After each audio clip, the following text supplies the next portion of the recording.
So it's kind of cloudy out here and it's not super hot, so I thought it would be a good opportunity to change the fuel filters on this F-250 because I don't know anything about the history on those. I may have mentioned in an earlier video that the Carfax showed meticulous oil and oil filter changes, but what it doesn't show is fuel filter changes. And this truck's got 81,000 miles on it. So I assume that at some point somebody has changed the fuel filters, but it has probably been a while. So of course you got this one right here under the hood, and then there's one on the frame rail down here. And I'm gonna go ahead and change both of those out today. Since I don't know anything about the history, one of the very first things I'm gonna do to this truck is change those out. So I have already pulled the one out from underneath of the truck, and I've noticed that it's got some really nasty gunk down in there. So I'm going to pull this filter out. Obviously you just push it that direction and it snaps out, and I'm going to lift it up out of the housing lid here, and I'm going to show you this. It's a little bit, I don't know, you guys can tell me what you think. Seems a little sketchy to me. All right, so I pulled out the old filter, and I want you to look at this. It looks pretty nasty down in there. Lots of sediment and gunk down in here. Obviously this is the first time I've ever had a heavy-duty pickup. I did change these same filters on my cousin's truck one time last year. I don't remember seeing that kind of sediment down in the bottom of his. So I don't know if this is normal or not. I would assume not. But to me, it's not good, so I'm glad now that I decided to go ahead and change these filters out. So, gosh, needed to be done. So I got some brand new ones here. I ordered these from dieselfiltersonline.com, which is where I always get my diesel filters. They're not sponsoring this video. I buy this stuff out of my own pocket. But as you can see, they have genuine OE filters, and they sell them at a much lower cost than a dealership would. Also got a new gasket down in here, looks like. So we'll use that. So yeah, I'm gonna clean this up with some fresh diesel fuel and dump it out, and then I'm gonna reinstall. So these bolts, obviously there's 5 8mm bolts. What I did on this, by the way, is I just turned that yellow cap, that's the water drain. I turned that and let it all run out. I probably got maybe 1/4 of a gallon out of it. I don't know, it didn't really drain a whole lot. And then when I took this housing out with the filter attached, I did not get diesel fuel everywhere. It was actually a pretty clean process. You can see my hands are still pretty clean, just a few spots. So that's definitely the way to do it. Drain it through the drain for a little while, and then when it starts not coming out of there very quickly, you can go ahead and pull those 5 bolts, drop that down, and ready to put the new filter in. But first, I got to clean that up. All right, so I got this clean, and it's just kind of dripping out. Looks a whole lot better now. I'm actually going to take a blue shop towel and just kind of gently wipe a little bit of this excess right here. So if you don't have any fresh diesel fuel laying around to rinse this out with, if you have this situation, what you can do is just rinse it out and clean it with water, and then dry it up when you're finished, of course. But I mean, even on the outside of the housing here, I don't know if the camera can see that, but it's really dirty out here. I think this truck was used in an environment that had a lot of silt and dirt in it. So it looks a lot better now, though. At least the inside is really clean, and that's what we really want. All right, now got a new gasket here, so I might as well use it. Go ahead and pull this old one out.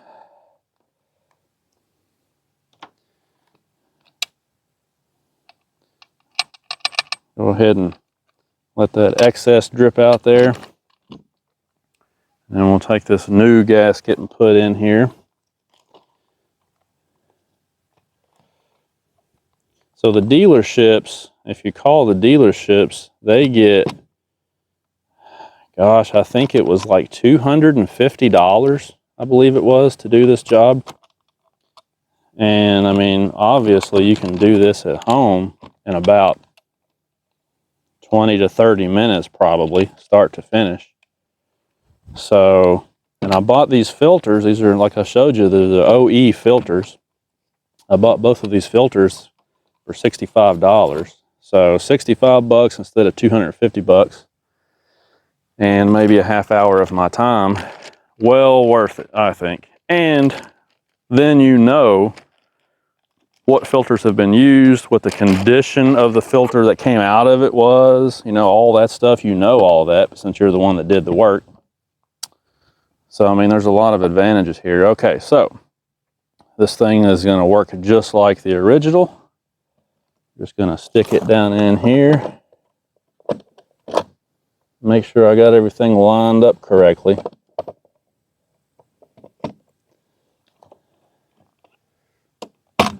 And there you go.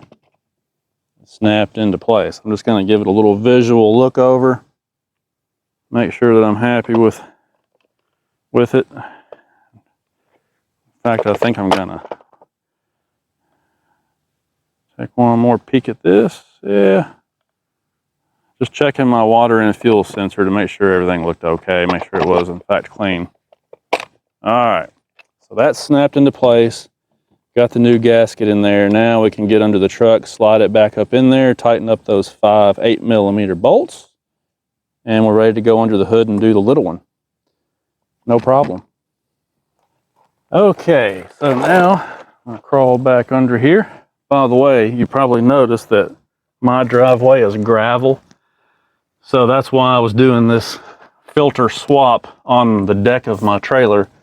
A much cleaner surface. Obviously, you don't want any dirt, any contaminant whatsoever to get in this filter. So I'm holding it up off the gravel on purpose here.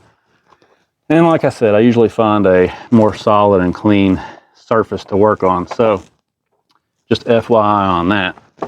I know it may look bad, but I am being super careful to keep my fuel filter clean while I'm putting it up in here.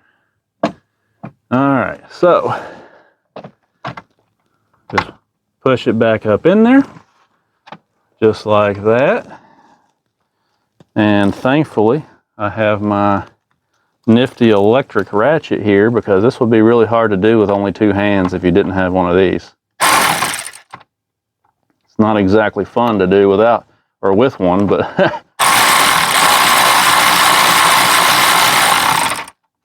there you go. Now that I got one in there, I can move this plastic shield out of the way and just kind of visually inspect it and make sure that it is seated where it's supposed to be seated. Okay. Now, some people like to get that yellow cap there, the drain valve. Some people like to get a new one and pop in here when they do this job. That's up to you. Mine was in decent shape and I was careful not to break it. So I'm just going to reuse it and hopefully it won't leak or anything. But I'm not going to tighten these all the way up yet. I'm going to go all the way around and just kind of snug them a little bit. And then I'll go around and torque them to spec. And we will be ready to move on to the under hood portion. So see, it's pretty easy. Here's the water and fuel sensor harness. Obviously, you got to plug that back up when you're done. But that's about all there is to it under here. I probably have spent 10 minutes on this. Most of it's been shooting a video.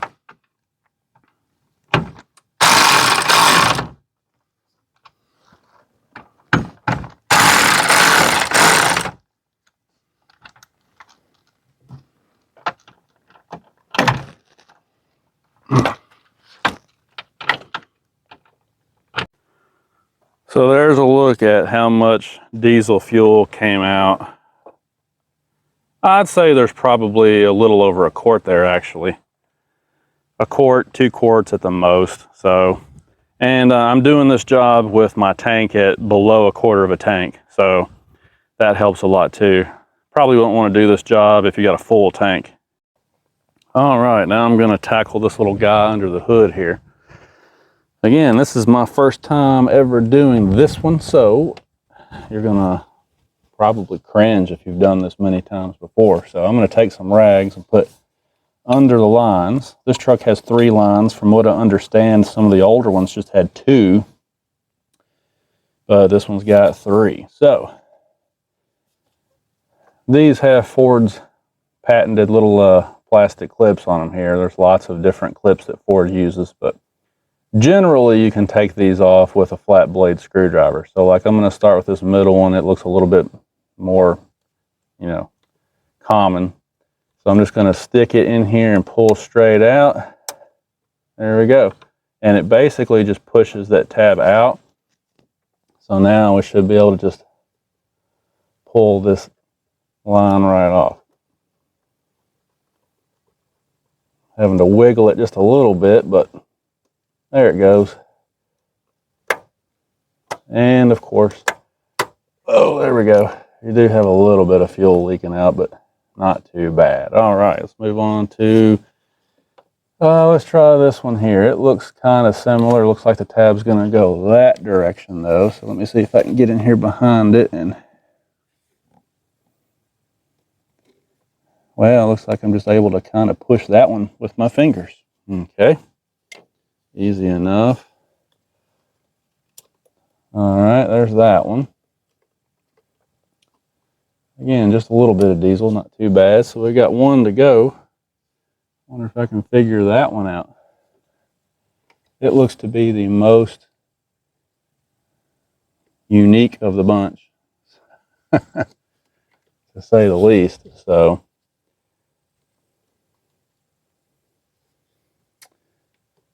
okay, you just squeeze up here on the top right here. You just squeeze and pull out. Well, that wasn't too bad at all. Except for this one, you probably wouldn't even need tools to do that. So now that all 3 of those lines are off, I'm just going to turn. Well, this there it goes. Turn it about a quarter of a turn, and it'll come up out of here. There we go, just like that. And you can see the little tab. Ooh, I'm getting diesel fuel everywhere now. I was clean there for a minute, but I just want to show you this little tab here. That's when you turn this thing, that locks into place and holds the filter down in that bowl that it sits in. Let me go get the new one. We'll pop it in real quick.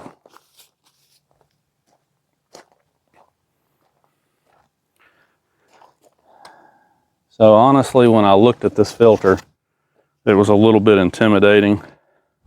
But now that I'm doing it, I'm realizing that it's actually not all that bad. Not all that bad at all. So the new filter, by the way, from what I have gathered, there are a lot of fake fuel filters on the market.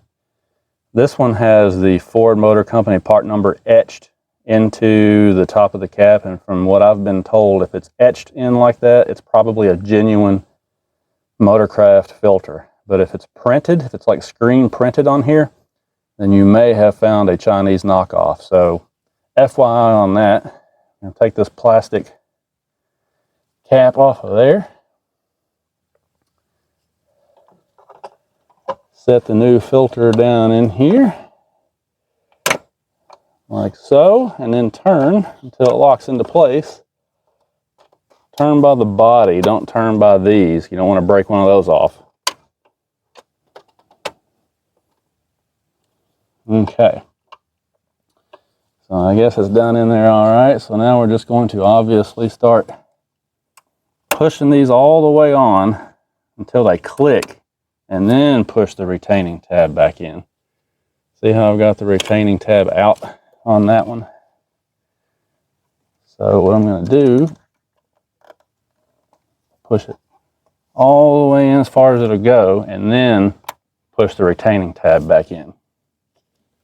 Pretty simple, but move these rags out of the way now. This one, since it's a snap fit, it should just pop right on there.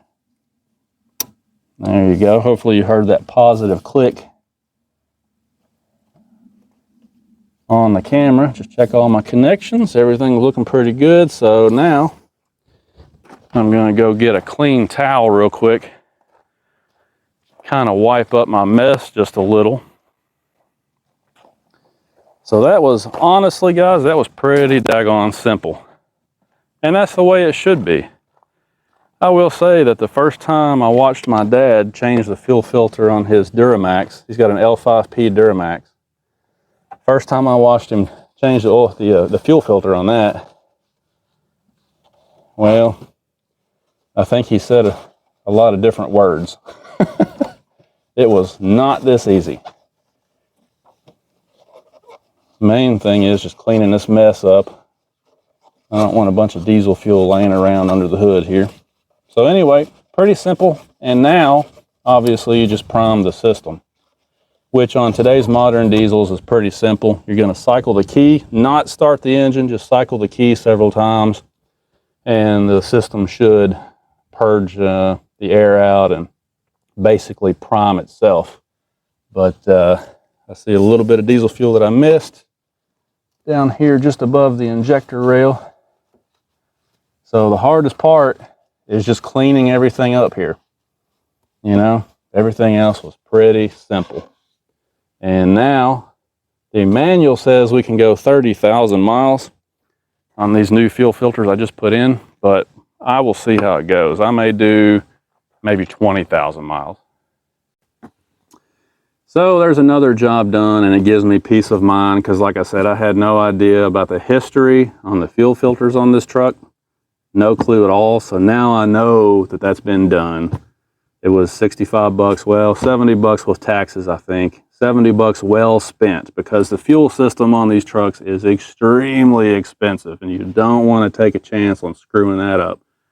So the fuel filters are a critical maintenance item on these trucks. And now, like I said, I know that's been done. So that's something else I can check off the list. I did the cabin air filter yesterday. I'm going to post a picture right here of how filthy it was. It looks like it may have never been changed. I don't know. But I put a new one in that yesterday, so hopefully that'll help the HVAC system be able to blow a little harder. Today I'm probably going to also put a new FM radio antenna on here. And I think then we'll be good to go for a while. I had to clean the, here, let me show you something on these battery terminals. Battery terminals on both sides were nasty, so I cleaned them down the best I could. It's still dirty in here. Got some rust on the retaining bracket there. I cleaned them down the best that I could and put some grease on them.